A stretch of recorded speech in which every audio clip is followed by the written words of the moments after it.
Happy Monday, everybody. It's time for another Railside chat.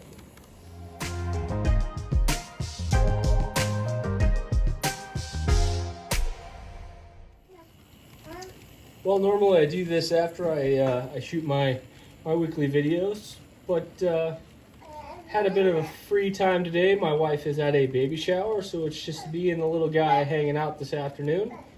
And I figured while we were watching trains, we might as well chat about it. So if you hear some weird baby talk in the background, that's just Axel, my son, enjoying watching trains and playing with Hot Wheels cars. But got a few things I wanted to chat with everybody about today, so we'll just get into it. Come here, little guy. You want to watch? All right. So I mentioned in my Sunday review that I ordered 2 operator Gevos from Scale Trains. They should be here sometime this week, so I hope to get them and get to work testing them on my layout. I'm excited to see them, as well as I think I might try to do a video about applying the separately applied detail. I know one of my patrons was saying he was struggling to get some of the stuff installed, and I know it's kind of a bugger, but I might go ahead and do that and show some of my recommendations. I have some specific super glue that I really like to use for applying some of that stuff, but you might see that not this week, but maybe next week in my Empty Wallet Wednesday. But I have been continuing to test all of my engines for pulling power, and I kind of found something surprising that I wanted to talk about a little bit, because it went against something that I had said in one of my reviews a long time ago. Some of the first engines I got to reviewing were my Broadway SD70s with Paragon 3 decoders in them. And I had mentioned how much pulling power they had and how awesome they were. Yeah, you like those trains, bud? And when I actually started testing my Paragon 4 units, they didn't pull as hard as I thought they would. They stalled at a pretty low car count. And so when I went to actually... Are you having fun? When I went to actually do some of the numbers on them, I realized that they were actually lighter than the Aces from Kato. And that kind of surprised me, because it's kind of one thing Broadway talks about, is they use these heavy frames to get the most tractive power they possibly can. And they actually end up being, about 15 to 20% lighter than the Kato right beside it. So that definitely makes a difference in the pulling power capabilities. They are actually outpulled by the Katos, and that surprised me, because back in the day, I would have swore up and down that the Broadways would have outperformed the Katos. And it really got me thinking about why that was. And one thing I do have to say about the Broadways, the car per 10 gram of unit weight is one of the best out there. It's actually in the 90 percentile. So they can pull 9 cars for the 100 grams of weight, and they actually do weigh right about 100 grams. So that's interesting. If I could possibly add weight to them, they might be able to really be some of my strongest performers. But I remember very distinctly how much better they ran compared to my Katos back in the day. So I started to wonder if it was power from the DCS 51 unit that I'm still using. And I really kind of mulled it over, and I came to the conclusion that I did all of those reviews before I swapped TCS decoders into my units. And I think that's honestly where it came from. The Katos simply have drastically more pulling power with TCS decoders installed. And so I'm going to start testing in the next week or two, throwing a Digitrax decoder in my Katos and the NCE in my Katos, like the SD70s and the SD70 Aces, just to see if there's a drastic difference in pulling power on those as well, like we saw in the SD40s. And I'm going to go out there and make an assumption that yes, the standard TCS SD70 Max that I tested outperformed the Aces. With the NCE installed, I bet you they don't, and that's where that opinion came from. So I really was kind of put off by this. I thought that maybe I was throwing out some wrong information back then because it was all subjective. I remember pulling a very similar train to like what these 80s are pulling right now, and my Kato's just absolutely struggling with them, and then lashing up my two Paragon 3 SD70 Aces and them pulling it no problem. So I really wonder if that's where it came from. So I wanted to throw a special thanks out to a couple people. My best friend got me that F18 you see back there in the top left. It's not quite to scale, but it's darn close, and it looks really cool. I've actually been wanting to get, there is a P40 Warhawk and a Corsair and like a P38 Lightning that they have that are close to the right scale, and I think they'd be cool on this layout and possibly my future ones. But yeah, awesome dude, appreciate it. He also picked me up, if you have seen the review layout, he got me some of those little pine trees. They worked awesome on that. I actually got to talk to him to find out where he got them, because I really like how they look and the way they're super strong. You can put them right into foam, and they're nice and solid. So I think I want to get some more, and I think I might try to finish out this area we're looking at right here with them. So I got to chat with him about that. But I know you don't watch this, dude, but thanks, buddy. Appreciate it. Awesome Christmas gift. The excavator that you see right there next to the farm, that was a gift from my dad. It is really cool. I got a piece of my layout over there that's been kind of breaking up. Unfortunately, because of the way I had to build this, it's kind of shoved in a corner. It's not as as robust as it should be, and if it gets moved a little bit, some of it cracks out. So that excavator is sitting there in an area that is breaking up. I know you see trains, dude. Is that exciting? Yeah, they're so cool. I know.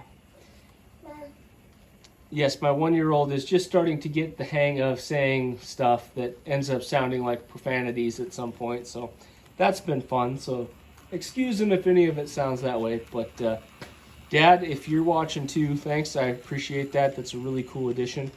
If you look up at the top there, you'll see a log mill. It looks like kind of a vintage set. I will try to put that together at a little bit later time. I don't have a real good place to put it on this layout, but if I can make the shed build work, I should try to get it worked in. But I think I'm going to try to build it on camera one of these days, and that'll be kind of a fun little thing. I do have a couple questions for the community, and hopefully someone can help me out, because I've really been struggling to find replacement parts for these Walthers engines. I reviewed the 2106, a few weeks back, and talked about how electrically it is really a solid GP unit, and with the TCS decoder installed, it is really quite a nice unit, except it's really loud, and I think the motor's falling apart. And so as I was frequenting eBay, as I always do, I ended up finding its mate, the 2102, for a really good price. So I had a little bit of a reservation, but I decided it was time. So I just picked it up, and I ordered another TCS decoder, and I got it on the layout.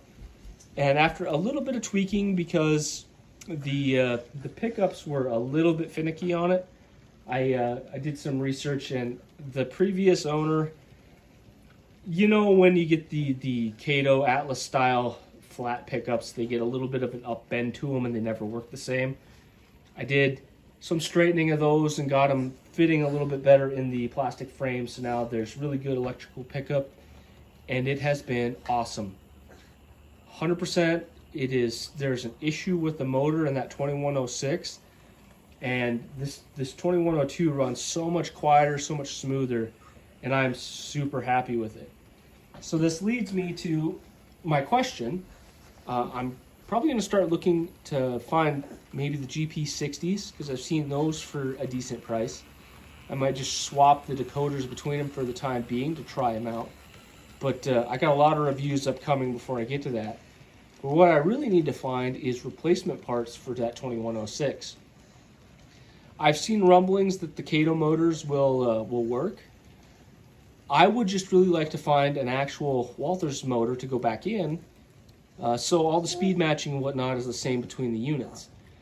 I could probably determine if a Kato motor would work. I've got some burned up ones that I could slot in there and find out.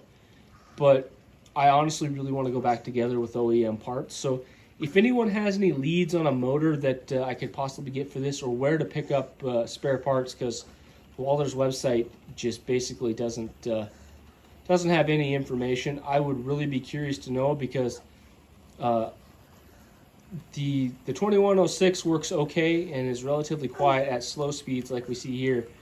But do you get much past 25, 30 scale miles per hour and the motor really starts to make a lot of noise. So I'm really interested to find out. If anybody's got that information, please hit me up.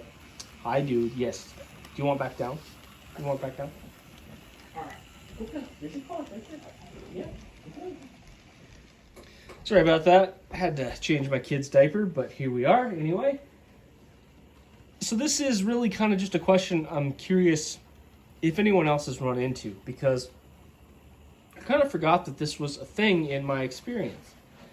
I am back on my DCS 51, and I gotta tell you, I am so missing my ESU system. I sure hope it gets back pretty soon, because man, it is worlds ahead of this Digitrax system, and I miss it. I really do, especially for putting together consists and stuff. It keeps track of them for you, and like if you get a model that's part of another consist and you're not sure what consist it is, you can go back through and find it, and it's just so much easier than trying to keep track of them on this Digitrax system.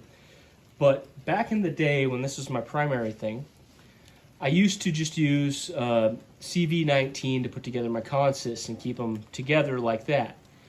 The ESU system kind of allowed me to put together whatever engines I wanted, and I got a little bit spoiled, because before that, engines were kind of set up in permanent consists. And I totally forgot about this thing that I was running into, and I ran into it when I was doing my SD40-2s.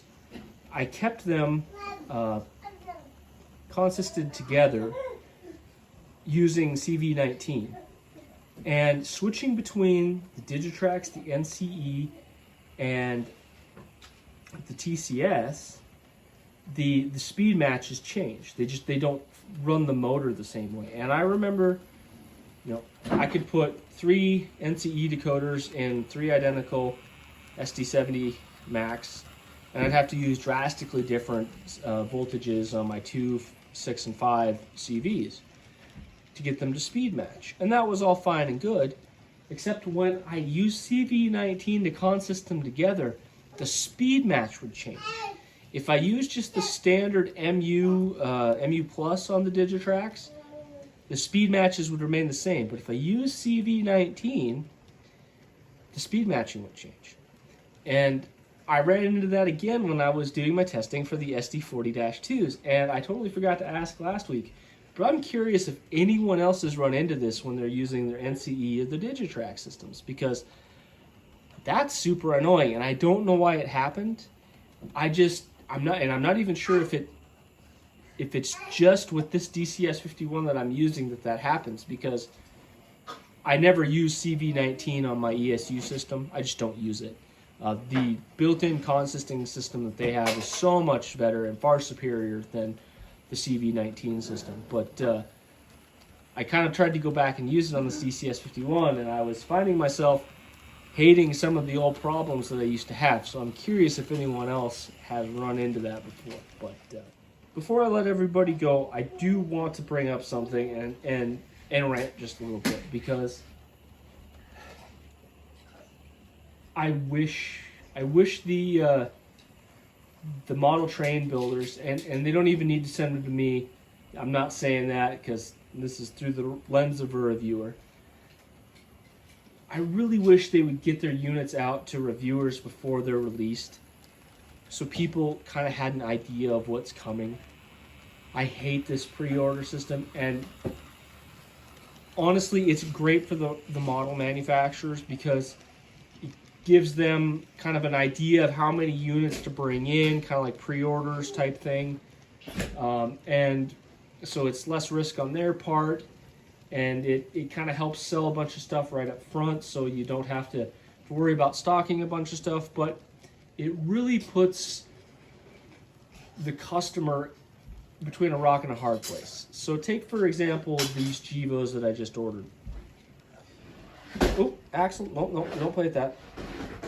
You have to basically pre-order them to get your hands on them. Now, currently they're still stock at Scale Trains, but if there was a specific road number you really wanted, you pre-ordered it because you wanted to make sure you get it. The problem is you don't know if it's going to be any good. And if you don't pick them up right away, they're basically gone within days. And then you're hunting scalpers on eBay trying to get a decent price on them, and that's just really unfortunate for the people that enjoy their trains. I would love to see some reviews, hit a couple weeks before these engines come out, just so we can get an idea of what they look like, how their sound are, the motor characteristics, long before they ever end up at retail, because it just sucks that you have to pre-order them not knowing what they're going to be like just to be able to get your hands on them. It's really unfortunate, but let me know how you guys feel about that. I know pre-ordering is kind of a love it or hate it type situation, but man, I wish, and not even me, I just wish these companies would get some good reviewers that they could send this stuff to ahead of time, a couple weeks, just so the end users could see what they look like. But anyway, thanks everybody for stopping by. It's been fun. Me and the little dude here have been enjoying our trains. I thought we'd just chat with you while we were doing so. It's been a good episode of the Dad and Dude Show so far. We're having fun, huh? Yeah. So have a good week, everybody. Hopefully those Gevos get here pretty soon and I can start testing. I'm excited about them. And I'll see you guys later.